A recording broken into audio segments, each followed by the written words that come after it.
안녕하세요. 커먼라디오 김도연입니다. 요즘 물가 때문에 울상인데 그 와중에 반가운 소식이 있죠. 자동차 기름값이 7주째 떨어지고 있다는 사실. 휘발유차 모시는 분들은 이제 안도의 한숨을 내쉬고 있습니다. 우리 휘발유 값이 이제 전쟁 전 가격을 되찾는 모양새니까요. 그런데 문제는 경유입니다. 전쟁 나기 직전인 반년 전 경유값이 1,500원대였는데 지금도 그때보다 20% 더 비싼 형국이죠. 경유차 모시는 분들, 네, 바로 저희 엄마 아빠가 경유차를 몰고 계십니다. 주유소 지날 때마다 심란해하시고 계시죠. 차를 어디 버려버릴 수도 없다, 이런 말씀까지 하십니다. 기름값이 안정세로 접어들고 있다는데 왜 경유값은 계속 휘발유값보다 비싸지? 이거 앞으로 계속 쭉 가는 거 아니야? 이럴 거면 나 왜 경유차 산 거지? 이런 여러분들의 궁금증 잠시 후 해결해 드립니다. 커먼라디오 오늘 방송도 전북 CBS 노컷뉴스 유튜브 채널로도 시청하실 수 있습니다. 다 같이 커먼! 와우. 먼저 6개의 주요 뉴스로 전북의 오늘을 읽습니다. 커먼라디오 핫6. 도내 소비자 물가 상승폭이 계속 커지고 있습니다. 통계청에 따르면 전북 지역 2분기 소비자 물가는 석유류와 가공식품, 외식 물가가 급등하면서 지난해 같은 기간과 비교해 5.8%나 올랐습니다. 이는 전국 평균인 5.4%보다 0.4%포인트 더 높은 수준입니다. 오늘이 더위가 물러간다는 절기처서죠. 전라북도 지역은 오늘 대체로 흐린 가운데 저녁까지 약간의 비 소식이 예보돼 있는데요. 이 비와 함께 앞으로 낮 기온이 30도를 밑들면서 더위의 기세가 누그러질 전망입니다. 혼자 사는 여성이 익산의 한 원룸에서 성폭행당하는 사건이 그제 벌어졌죠. 체포된 30대 남성의 범행 경로는 원룸 벽에 설치된 가스배관이었는데요. 그동안 항상 제기되었던 원룸의 가스배관 설계 구조를 더 늦기 전에 근본적으로 개선해야 한다는 목소리가 높아지고 있습니다. 갯벌 세계자연유산 보전본부를 유치하려는 자치단체 간 경쟁이 치열한데요. 해양수산부가 갑자기 평가지표를 변경하면서 전북 도의회가 반발하고 나섰습니다. 도의회는 애초 예정됐던 평가 기준에서 갯벌 면적 기준이 축소되고 세계자연유산 등재를 위한 기여도 항목이 신설된 것은 특정 지역에 혜택을 주려는 시도라고 주장하면서 해수부가 전남 신안군 측을 의식한 것이 아니냐는 의혹을 제기하고 있습니다. 도의회는 아울러 갯벌뿐 아니라 유무형의 세계유산을 두루 보유한 고창이 갯벌 세계자연유산 보전본부가 들어설 최적지라며 세계유산을 정치적으로 악용해서는 안 된다고 강조했습니다. 전북환경운동연합이 전주시의 원도심 고도 제한 완화 등 각종 규제 완화 입장을 즉각 철회하라고 주장했습니다. 단체는 논평을 통해 전주시가 추진하는 규제 완화는 역사 문화자산에 기반하는 천만 관광도시의 위상을 떨어뜨리고 전주의 고유한 정체성을 훼손할 우려가 크다면서 한번 사라진 역사성은 되돌릴 수 없기 때문에 도시개발은 신중을 더해야 한다고 말했습니다. 역전의 명수 군산산업고등학교가 개교 81년 만에 일반계 고등학교로 전환됩니다. 이번 결정은 군산여고의 과밀학급 해소 차원에서 이뤄진 것으로 군산상고는 내년부터 일반계 신입생을 선발하게 됩니다. 일반계고 전환에도 군산상고 야구부는 지속될 예정이고요. 전북교육청은 군산상고 야구부의 명성을 되찾도록 모든 지원을 아끼지 않겠다고 밝혔습니다. 지금까지 커먼라디오 핫6 아나운서 양성희였습니다.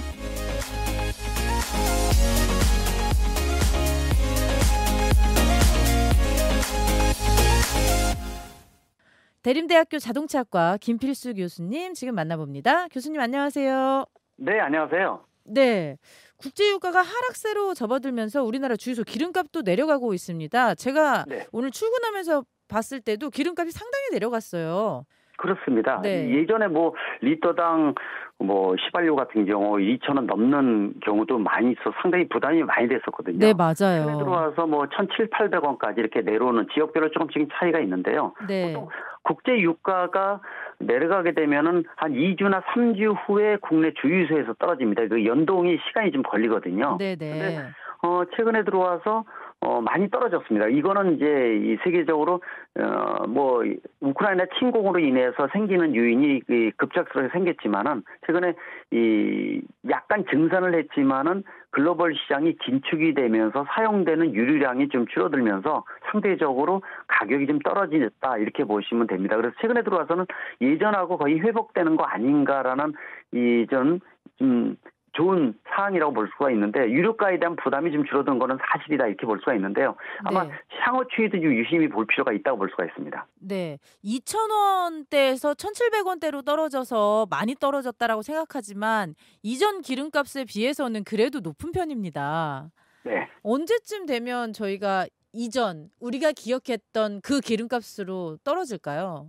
완전히 떨어지기는 쉽지 않을 것 같습니다. 아직 이제 우크라이나 침공에 대한 이 후유증들이 이 글로벌 시장에 아직도 이 파고가 높고 코로나도 변이 바이러스로 인해서 완전히 회복되지는 못하고 있기 때문에 네. 또 이 세계적으로 물가가 다 올라가면서 상당히 지금 고민거리가 많습니다. 뭐 아시겠지만은 러시아가 유럽에 주는 각종 이 뭐 가스라든지 이런 것도 끊어놓고 네네. 또 미중 간의 경제 갈등부터 굉장히 고민이 많거든요. 주름살이 많다는 거죠. 그런 측면에서 이 유가가 계속 떨어져서 예전에 우리가 1,500원 미만으로 가는 것은 쉽지 않을 것으로 보고 있어서 지금도 특히 우리나라 같은 데는 이 유류의 97%를 해외에서 수입하기 때문에 국제 유가와 국내 유가 연동이 그대로 이어진다는 거죠. 근데 아마 소비자들은 다 그런 걸 느끼실 거예요. 아니 올라갈 때는 그렇게 잘 올라가는데 내려가는 건 왜 안 내려가라는 네, 맞아요. 예, 그런 거 피부로 많이 느끼시거든요. 근데 떨어지니까 2, 3주 후에 국내도 떨어지는 건 사실이지만은 아마 이 1,700원 내외로 해서 연동이 되지 않을까. 그래서 정부에서도 뭐 유류세 인하라든지 각종 대책을 많이 세우고 있는데요. 아마 네. 그런 부분에 있어서는 다른 물가나 또 국내 산업에 끼치는 영향이 유가가 끼치는 영향이 워낙 크기 때문에 정부에서도 유심히 들여다보고 있는데 소비자 입장에서는 일단 자동차를 운행할 때 들어가는 유가의 비용, 이 관리비에 대한 비용이 높아지기 때문에 상당히 고민되는 거여서 유심히 들여다보고 있다고 보고 있습니다. 네, 결국에는 세계적으로 물가도 상승하고 있고 러시아와 유럽의 관계도 좋지 않기 때문에 우리나라 정부에서 아무리 뭐 유류세 인하다 이런 정책을 하더라도 이전만큼 내려가는 것은 쉽지 않다 이런 말씀이십니다. 네, 그러나 이제 국회에서 유류세 인하폭을 유연성 있게 50%까지 탄력을 세율을 높게끔 만들어놨어요. 그래서 네네. 뭐 예를 들어서 30% 유류세 인하를 하고 37%까지 추가 인하를 했지만은 뭐 이 부분에 대해서 더 이상 인하하지는 않을 것으로 보고 있어요. 일단은 국제 유가가 좀 떨어지고 있기 때문에 네네. 이 정부에서 유류세에 대한 연동폭을 좀 탄력 세율을 적용을 해서 진행을 하는데 유류세 인하를 한다는 것은 그만큼 세수 확보가 어려워진다는 뜻이고 보통 그렇죠. 5조 10조까지 영향을 줄 수가 있기 때문에 무리수를 두지는 않는다는 겁니다. 그래서 국제 유가와 연동을 하면서 유류세 인하폭도 시장에 주는 영향을 좀 탄력적으로 운영할 것으로 좀 보고 있으니까 일단 우리는 뭐 차 운행을 하면서 절약하는 것이 가장 중요하다고 볼 수가 있겠죠. 절약하는 대중교통. 네, 결국에는 대중교통 이유입니다. 이 유류세 연비가 떨어진 차 같은 경우에는 뭐 할 수 없습니다. 차 들고 뛸 수밖에 없습니다. 네. 정말 어쩔 수 없습니다. 국제 유가가 떨어지고 있고 유류세도 지금 정부가 37%까지 내렸는데 더 내릴 수는 없는 상황이라서 이제 탄력적으로 운영을 할 텐데요. 정부가 다시 국제 유가가 떨어지고 있기 때문에 정부가 유류세를 다시 올릴 수도 있겠네요.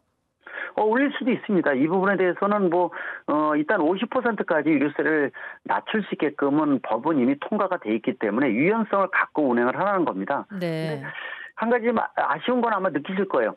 왜 예전에 휘발유보다 디젤유가 약 리터당 100원 정도 쌌는데 요새는 100원이 도리어 비싸졌거든요. 그렇죠. 이거 역전되지 않느냐라는 의구심 많이 가죠. 왜냐하면 유럽을 벗어나서 글로벌 선진 국가 중에서 디젤차가 많이 보급돼 있는 나라가 대한민국이거든요. 아, 그래요? 예, 그렇죠. 그래서 국내에서 사실 트럭까지 합쳐가지고 2,600만 대 등록 대수 중에서 950만 대, 거의 1,000만 대가 디젤차입니다, 국내가. 그러니까 전체 40%가 되는데 이거 디젤차 모는 분들은 그러실 거예요. 아니 이거 떨어지면은 디젤 값이 휘발유 값보다 더 떨어져야 되는데 왜 같이 떨어지면서 이 옛날식으로 복귀가 안 되고 그대로 왜 더 비싸지라고 생각하시는데요. 네. 이유가 두 가지가 있습니다. 하나는 러시아가 유럽에 상당 부분의 유류를 공급을 했어요. 가스뿐만이 아니라. 네네. 근데 인하에 대한 부분들이 디젤유가 훨씬 더 고가로 변했다는 게 연동이 되면서 우리가 휘발유보다 디젤유가 올라간 이유가 첫 번째고요. 두 번째는 정부가 디젤차를 퇴출하기 위해서 유류세 인하나 이런 것들을 조정을 하면서 이 휘발유보다도 디젤유에 대한 인하폭을 덜 만들었습니다. 그러니까 해외의 유가 영향과 국내의 유류세, 세금의 영향을 겹쳐서 받은 게 디젤유기 때문에 디젤이 휘발유보다 이 떨어지는 기회는 앞으로 없을 거고요. 더 비싸다는 겁니다. 그래서 디젤차를 운행하기 불편하게 만드는 거예요. 그래서 5등급 차량 도심지 진입 못하게 하거나 또 환경 개선 부담금이라든지 또 앞으로는 4등급까지 만약에 낮춘다 그러면은 디젤차가 더 불이익을 많이 받게끔 만드는 거죠. 불편하게 만들어서 왜냐면은 디젤차는 노후화가 되면은 뭐 매연이라든지 그렇죠. 산화물이라든지 환경 오염물이 더 뿜어져 나오기 때문에 이제는 완전히 퇴출시키겠다. 그리고 자동차 제작사들도 최근에 들어와서 디젤차 판매를 중지하는 종류들이 많이 늘어나는 것도 하나의 추세이기 때문에 이제는 디젤차를 구입하는 것에 대해서는 좀 지양을 해야 되는 시점이 왔다 이렇게 분명히 볼 수가 있습니다. 정말 꿀팁입니다. 지금 전 세계적으로 기후위기 때문에 탄소 배출을 줄이겠다라고 해서 그 세계화에 발맞춰서 디젤차를 퇴출한다라는 정책이 이어졌다라는 생각도 드는데요. 네. 이 디젤차를 지금 구입하신 분들은 어떡하나요? 진짜 안타깝습니다. 계속 끄셔야 돼요. 왜냐하면 네네. 차라는 게 한번 구입하면 10년 생각하셔야 되거든요. 일단은 차는 바꾸면은 무작정 재산의 가치가 손실이 됩니다. 네.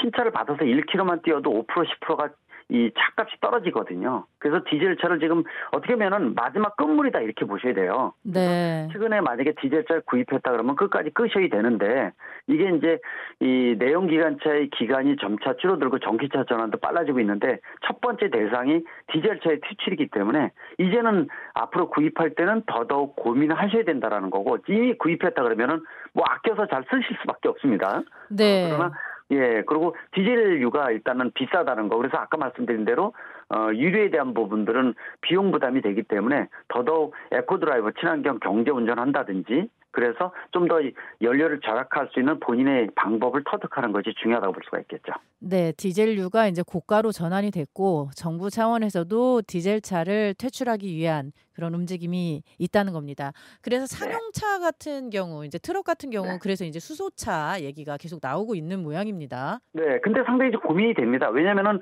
화물차나 장거리 트럭, 트레일러, 건설 기계 이런 종류들은 디젤 엔진을 쓸 수밖에 없어요. 네. 이거는 뭐 인류가 만든 기술 중에서 저속 고토크로 이거를 대신할 수 있는 기술 없습니다. 우리가 호크레인 중장비를 디젤 엔진을 대신할 수 있는 기술 없거든요. 네. 그리고 말씀하신 수소 연료전지차 같은 경우에도 완벽도를 가지려면 시간이 많이 걸리기 때문에 또 비용이 워낙 비싸서 이걸로 대체하기에는 시간이 많이 걸려요. 근데 일반 트럭 운전하시는 분들은 이거 디젤유 비싸면 우리 어떻게 해라 하는데 정부에서도 그래서 상용 모델로 운영하시는 디젤 같은 경우에는 각종 이 세금에 대한 인센티브에 대한 것들이 일부분 유지가 됩니다. 그래서 그 부분에 대한 것들은 좀 더 이 생계형으로 트럭을 운행하시는 분들 같은 경우에는 혜택을 줘서 어느 정도 유지할 수 있게끔 만들어주기 때문에 전체적인 평균 일반형으로 쓰는 디젤류는 올라가지만은 상용으로 쓰는 이런 모델들은 좀 더 혜택을 주기 위해서 정부도 고민을 하고 있으니까 아마 이런 투트랙 모드로